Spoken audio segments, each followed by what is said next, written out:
You're beautiful.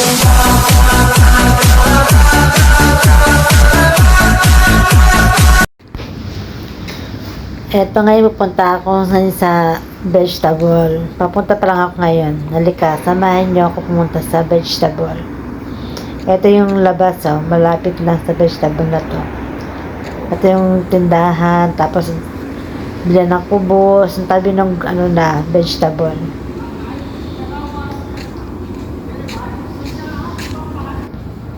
Nandito na ngayon sa vegetable store dahil bumili ako ng mga pangsalata ko, panghalo, at saka kalabasa at okra dahil magagawa ko ng pakbet.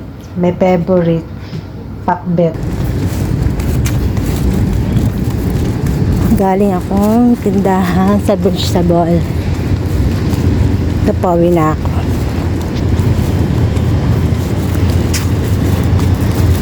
Hintay ko, tatawid na ako.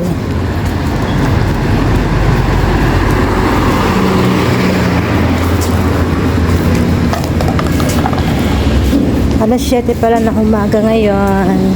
Good morning sa inyong lahat.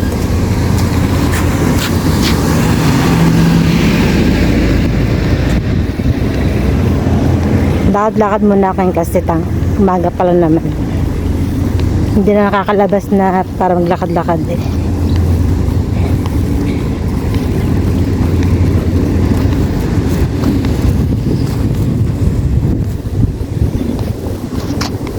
Kahit maaga, sobrang init pa rin. Grabe ang ngayon, temperature dito, mainit. Ang singaw. Konting lakad mo lang, papawisan ka ng bonggang-bong.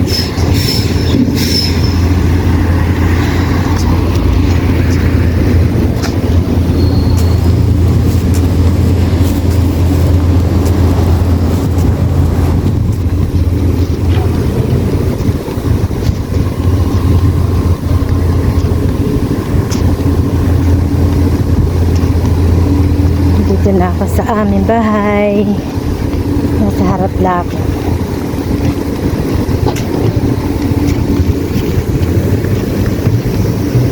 Sampay muna ako rito.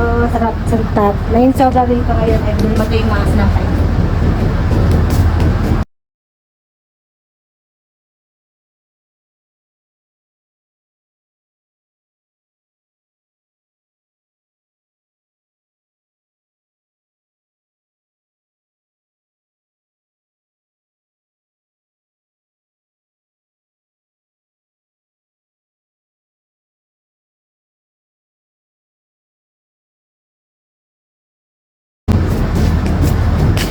Sobrang init. Yung pawis ko, hindi ko na ako ng pawis.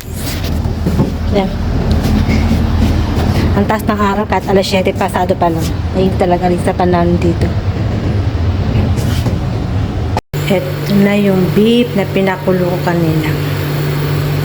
Habang nasampay ako, napapakulo ako.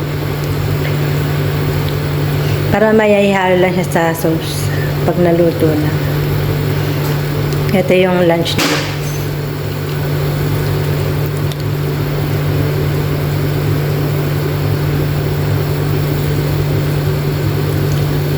Ayan. Ito naman, nagluto ako ng pancake. Ito na lang ang nalmusal ko. Pancake.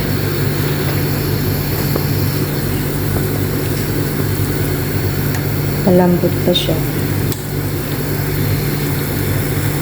Tapos, kape.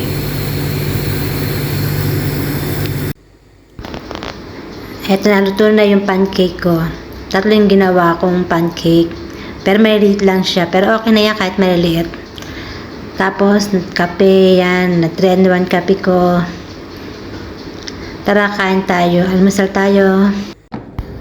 Ngayon, nagawa na ako ng salata.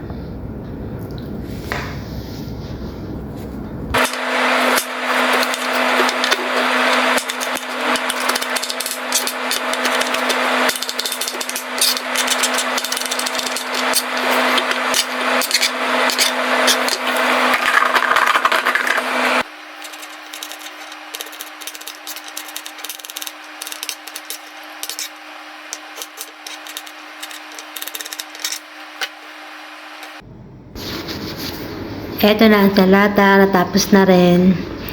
Ready to eat na. Mamaya-maya konti kakain na sila. Wala pa yung mga alaga ko. Sinusundo pa ng nanay nila. Lalagay ko na sa ref para mamaya malamig na. Heto naman po ako, nagluto ng pakbet. Kaso pakbet ko, dalawang klase na, okra at kalabasa. Kasi sa pakbet, ito lang gustong-gusto kong kainin, itong okra at kalabasa. Kaya ito lang ginawa ko ngayon. Total ako mag-isa kakain din. Heto na po yung pakbet ko, naluto na.